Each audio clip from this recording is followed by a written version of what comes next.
Mahal, Ano yun, mahal? kung ulam ba ako?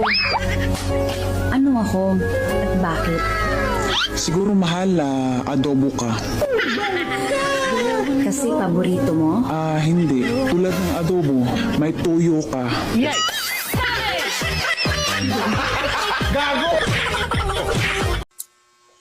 Ano tong conversation ng mga kaibigan mo? 5 ang girlfriend mo? Ikaw umayos ka, ha? Di ba sinabi ko naman sa'yo yan dati pa? At hindi naman ako naglilihim sa'yo. At sabi mo pa nga, normal lang sa mga lalaki yan.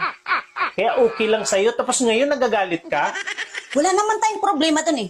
Bakit di mo ko sinali sa listahan? Pang-anim ako dapat sa listahan eh. Hoy, may nagkakagusto daw sa'yo. Wow! Sabi ng albularyo.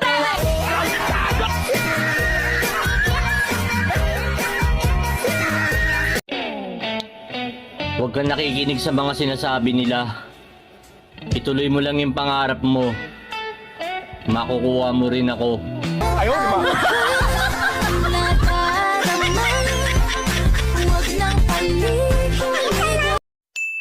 Lods, kakasuhan mo kaya ako pag nahuli mo akong nagnanakaw ng tingin sa'yo? Oy!